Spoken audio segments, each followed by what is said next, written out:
अगर मैं आपको ये दो लाइन दिखाऊं और मैं आपसे पूछूं कि इनमें से कौन सी ज़्यादा लंबी है, तो पहली झलक पे आप शायद बोलेंगे कि ये वाली लाइन ज़्यादा लंबी है। लेकिन अगर मैं ये एरो हटा दूं तो फिर आपको ये देखने लगेगा कि ये दोनों लाइन बिल्कुल सेम लेंथ की हैं।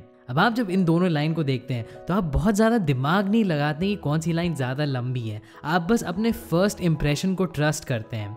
आपका दिमाग आपको एक ऑटोमेटिक आंसर दे देता है इससे पहले कि आप उसके बारे में और गहराई से सोचें भी।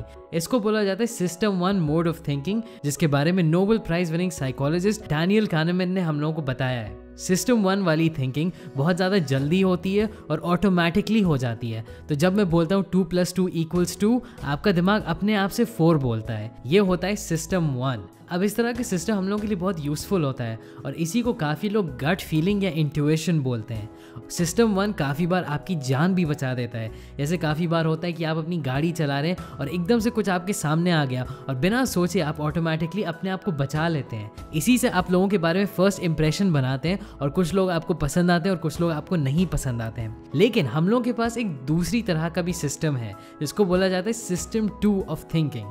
सिस्टम 2 थोड़ा और धीरे होता है और यहाँ पे आप और गहराई से सोच पाते हैं। ये आपके दिमाग का वो सिस्टम है जो आप यूज़ करते हैं जब आप बहुत ज़्यादा किसी चीज़ पे कंसंट्रेट कर रहे होते हैं, कोई बहुत मुश्किल प्रॉब्लम पे, या आप कोई नई चीज़ सीख रहे होते हैं। सिस्टम 2 में हम लोग लॉजिक का इस्तेमाल करते हैं, लेकिन ये आपको थोड़ा और थका भी देता है। तो जब मैं आपसे बोलता हूँ कि 17 × 24 क्या होता है, तो आपके दिमाग में कुछ इंटरेस्टिंग होने लगता है। अगर मैं आपसे बोलूँ कि 17 × 24 = 15,000, तो आप सिस्टम 1 को यूज़ करेंगे और आप बोलेंगे नहीं, ये गलत लग रहा है। अगर मैं आपसे बोलूँ कि 17 × 24 = 15, फिर आप सिस्टम 1 बोलेंगे और आपको ऑटोमेटिकली लगेगा नहीं, इतना कम भी नहीं हो सकता है। लेकिन अगर मैं आपसे पूछूँ कि तुम मुझे एग्जैक्ट आंसर बताओ कि 17 × 24 क्या है, तब शायद आप कैलकुलेटर निकालें, पीस ऑफ पेपर निकालें या अपने दिमाग में ही सॉल्व करें और फिर आप आंसर लिख देंगे 408।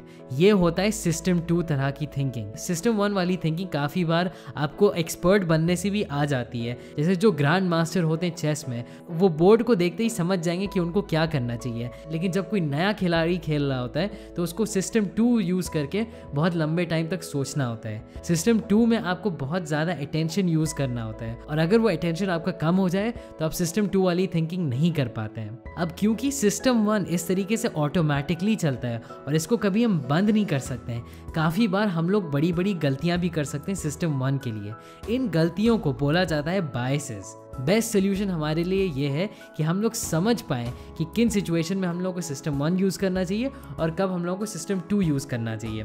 अब आगे बढ़ने से पहले मैं आपको ये ज़रूर ध्यान दिलाना चाहता हूँ कि सिस्टम 1 और सिस्टम 2 ये असली चीज़ नहीं है। आपके दिमाग में कोई अलग हिस्सा नहीं है जहाँ पे सिस्टम 1 होता है, सिस्टम 2 होता है।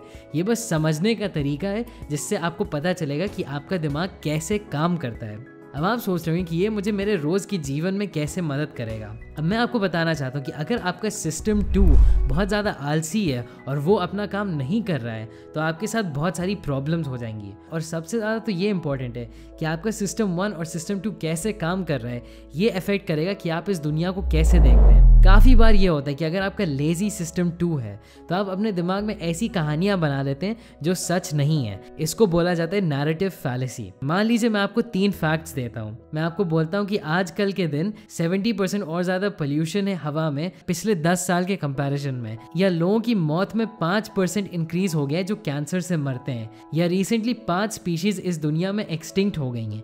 ये सारी चीज़ सुनने के बाद आपका सिस्टम 1 वाली थिंकिंग आपको बताने लगेगी कि दुनिया गलत डायरेक्शन में जा रही है और हर चीज़ बद से बदतर होती जा रही है। अब ये असली फैक्ट्स तो नहीं थे, मैंने आपको बस एग्जाम्पल दिया है। आपका दिमाग हमेशा इस दुनिया को समझने की पूरी कोशिश करता है। हम लोग को मन करता है कि हम लोग के आसपास क्या हो रहा है वो हम लोग को पूरी तरीके से समझ में आए।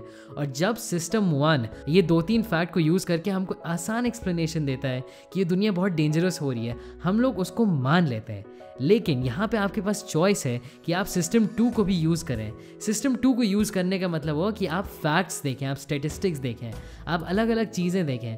जैसे कितने लोग एजुकेटेड हुए जा रहे हैं, कितने लोग आजकल वॉर में मर रहे हैं 100 साल के पहले के कंपैरिजन में, या कितने पेड़ हम लोगों ने लगाए पिछले 5 सालों में, और फिर एकदम से आपको लगने लगा है कि ये दुनिया उतनी बुरी नहीं है। तो आप दुनिया को कैसे देखते हैं ये सिर्फ आपके सिस्टम 1 और सिस्टम 2 का खेल है।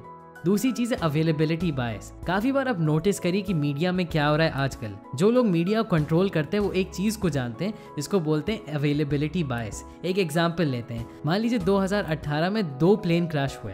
अब इन दोनों प्लेन क्रैश के लिए मीडिया ने अलग अलग तरह की कहानियां चलाई 2 हफ्ते के लिए, तो टोटल में आपको 4 हफ्ते बार बार सुनाई दिया कि प्लेन क्रैश में क्या हुआ, कैसे हुआ, क्यों हुआ। अब ये सब सुनने के बाद आपको प्लेन में जाने से और ज़्यादा डर लगने लगेगा, जबकि फैक्ट्स तो ये हैं कि आपका रिस्क और कोई बढ़ नहीं गया है इन 2 प्लेन क्रैशेस की वजह से। अब मान लीजिए आपको हर रोज़ बताया जाए मीडिया में कितनी हज़ारों फ्लाइट बिना किसी दिक्कत के हो रही हैं और हर कोई लैंड कर रहा है और हर कोई खुश है। ये सब सुनने के बाद आपको प्लेन में चढ़ने से कम डर लगेगा। तो अब आप देख सकते हैं मीडिया की पावर कितनी होती है। अगर मैं आपको एक ही चीज़ 100 बार दिन में दिखाऊं तो आप उसमें विश्वास करने लगेंगे, चाहे वो सच हो भी या नहीं, क्योंकि आप सिर्फ सिस्टम 1 वाली थिंकिंग में हैं। तो यहाँ भी बहुत इंपॉर्टेंट है कि हम सिस्टम 2 को यूज़ करें ताकि हम लोग झूठ से अपने आप को बचा पाएं।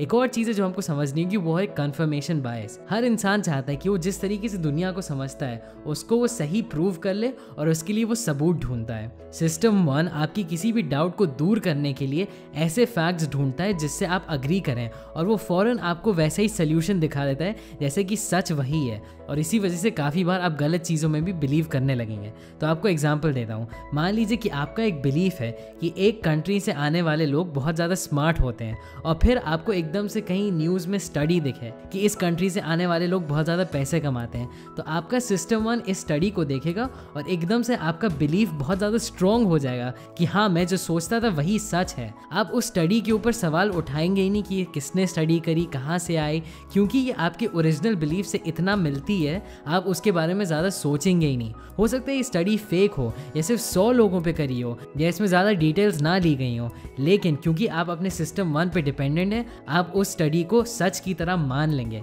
यही डेंजर होता है कन्फर्मेशन बायस का, और ये चीज़ आप अपने आसपास बहुत ज़्यादा देख सकते हैं। काफ़ी लोग ऐसे ही न्यूज़ चैनल्स देखते हैं जो आपको वही दिखाते हैं जो आप सुनना चाहते हैं। ये दुनिया में हर जगह हो रहा है कि हर कोई अपने अपने बबल में रहना चाहता है, और वो वैसा ही मीडिया और सोशल मीडिया देखते हैं जो उनकी एग्जिस्टिंग बिलीव्स को कंफर्म करता है। ये करने की वजह से आप सच क्या हो रहा है आपको पता ही नहीं चलता है, और आपको हमेशा बस यही लगता रहता है कि आप जो सोच रहे हैं वो सही है। अब अपने आप को इस चीज़ से बचाने के लिए हमें बार बार सोचना चाहिए कि हम लोग कोई भी चीज़ को क्यों मान रहे हैं। अब इसका ये मतलब नहीं कि आप अपने सारे बिलीव्स को बदल लें, इसका मतलब बस ये है कि आप ज़रूर कुछ ना कुछ टाइम निकाला करें अपने आप को सिस्टम 1 से सिस्टम 2 वाली थिंकिंग में लाने के लिए, खास करके इंपॉर्टेंट इश्यूज़ पे, ताकि आप कोई बड़ी गलती ना करें।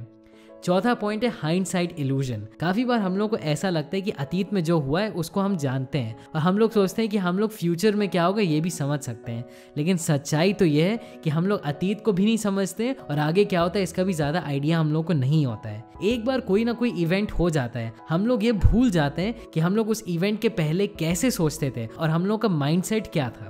इसका एक बहुत फेमस एग्जाम्पल है कि 2008 में जो फाइनेंशियल क्राइसिस हुआ था, उस टाइम काफ़ी बड़े बड़े एक्सपर्ट्स ने बोला था कि स्टॉक मार्केट क्रैश करेगा। अब उन्होंने बोला तो था, उन्होंने प्रिडिक्ट तो किया था, लेकिन असली में दिल से किसी को सच तो नहीं पता था कि क्या होगा। कोई फ्यूचर थोड़ी जानता है। सिर्फ ये कह देना कि ये होने वाला है, इसका ये मतलब नहीं कि आपको सच में पता था कि ये होने वाला है। लेकिन स्टॉक मार्केट क्रैश करने के बाद हर कोई आके बोलने लगा, हाँ मुझे तो पता ही था ये होगा, हाँ इसके तो साइंस दिख ही रहे थे। इसी को बोलते हैं हाइंडसाइट इल्यूजन। मतलब कि कोई भी चीज़ होने के बाद आपको लगता है कि हाँ मुझे तो पता ही था ये चीज़ होने वाली है, लेकिन सच्चाई तो ये है कि ज़्यादातर लोगों को ना ही आइडिया होता है कि अतीत में क्या हुआ, ना ही उनको पता होता है कि भविष्य में क्या होगा। और नेक्स्ट चीज़ है कॉन्फिडेंस ओवर डाउट। सिस्टम 1 का सिर्फ एक लक्ष्य होता है कि आपके दिमाग से कोई भी डाउट हटा दो, और वो करने के लिए वो आपको अलग अलग चीज़ों से कॉन्फिडेंस देता रहेगा। सिस्टम 2 का ये काम होता है कि आपको जो भी फैक्ट्स मिले उसके बारे में वो ध्यान से सोचे और फिर वो एक सही जजमेंट निकालने की कोशिश करें। लेकिन क्योंकि काफ़ी बार हम लोगों का सिस्टम काम नहीं करता है या हम लोग आलसी होते हैं, हम लोग बस सिस्टम 1 की बात मान लेते हैं और हम लोग ज़बरदस्ती कॉन्फिडेंट हो जाते हैं। हम लोग ऐसी जगहों में कॉन्फिडेंट हो जाते हैं जहाँ पे हमको कॉन्फिडेंट नहीं होना चाहिए। अब इसका एग्जाम्पल ले लीजिए कि आप कॉइन टॉस कर रहे हैं और आपने अपने दोस्त से बेट करी रही है कि अगर हेड्स आएगा तो आपको पैसे मिलेंगे, अगर टेल्स आएगा तो उसको पैसे मिलेंगे। मान लीजिए आप लोगों ने 10 बार कॉइन टॉस किया और 10 बार हेड्स आया और आपको बहुत ज़्यादा पैसे मिल गए। अब आपके अंदर एक अजीब सा कॉन्फिडेंस आने लगेगा और आपको ऐसा लगने लगेगा कि यार मेरे अंदर कुछ ऐसा है जिसकी वजह से बार बार मैं जीत रहा हूँ। लेकिन सच्चाई तो यह है कि ये बस लक है और इसमें आपसे कोई लेना देना नहीं है। और यही चीज़ आपको याद रखनी चाहिए अपनी डे टू डे लाइफ में भी। काफ़ी बार आपका सिस्टम 1 आपको धोखा देता है और आपको फालतू का कॉन्फिडेंस देता है। वहाँ पे आपको सोचना चाहिए ध्यान से कि यहाँ पे आपको सच में कॉन्फिडेंस होना चाहिए या आपको सिस्टम 2 वाली थिंकिंग यूज़ करके एक अच्छा डिसीजन लेना चाहिए और थोड़ा सोच समझ के आगे कदम लेना चाहिए। तो समरी में इस वीडियो में आपने सीखा सिस्टम 1 और सिस्टम 2 के बारे में। सिस्टम 1 बहुत ज़्यादा तेज़ और इंट्यूटिव थिंकिंग होती है, लेकिन सिस्टम 1 हमेशा सही नहीं काम करता है, कभी कभी गलतियां भी हो जाती हैं। सिस्टम 2 स्लो होती है, लेकिन काफ़ी बार इससे आप और अच्छे डिसीजंस ले सकते हैं। इसके बाद आपने सीखा नैरेटिव फैलेसी क्या होती है। ये होता है कि आप 2-3 फैक्ट्स उठा के अपने दिमाग में कहानी बना लेते हैं। दूसरा होता है अवेलेबिलिटी बायस, कि आपको जो चीज़ ज़्यादा दिखेगी उसमें आप ज़्यादा विश्वास करने लगेंगे। तीसरा होता है कन्फर्मेशन बायस, कि जिस चीज़ में आप पहले से विश्वास रखते हैं अगर उसको कंफर्म करने के लिए आपको सबूत मिल जाएगा तो आपका बिलीफ वो और स्ट्रॉन्ग हो जाएगा, चाहे वो सबूत सही हो या नहीं। चौथी चीज़ थी हाइंडसाइट इल्यूजन। ये वो फीलिंग होती है कि हम लोग को लगता है कि अतीत में जो हुआ वो हमें सही में समझ में आया, लेकिन ऐसा कुछ भी नहीं है। और लास्ट चीज़ थी कॉन्फिडेंस ओवर डाउट। इसका ये मतलब है कि सिस्टम 1 आपको काफ़ी बार ज़बरदस्ती कॉन्फिडेंस बूस्ट देगा, उसमें विश्वास ना करिए। हमेशा कोशिश करिए कि आप सच में गहराई से किसी चीज़ के बारे में सोचें। अब ये बुक बहुत बड़ी है, इसमें और बहुत सारी चीज़ें थी, तो अगर इसका पार्ट 2 चाहिए तो ज़रूर मुझे नीचे कॉमेंट्स में बताइएगा। और आप ज़रूर इस वीडियो को देखिएगा जो फ्लो के बारे में आपको बताएगा, क्योंकि ये सिस्टम 2 वाली थिंकिंग में आपकी ज़रूर मदद करेगा। अगर आपको वीडियो पसंद आए तो लाइक बटन को ज़रूर क्लिक करिएगा और सब्सक्राइब करिए और बेल आइकन दबाइए ताकि आप कोई भी वीडियोस ना मिस करें। अभी के लिए बस इतना ही, एंड थैंक्स फॉर वॉचिंग।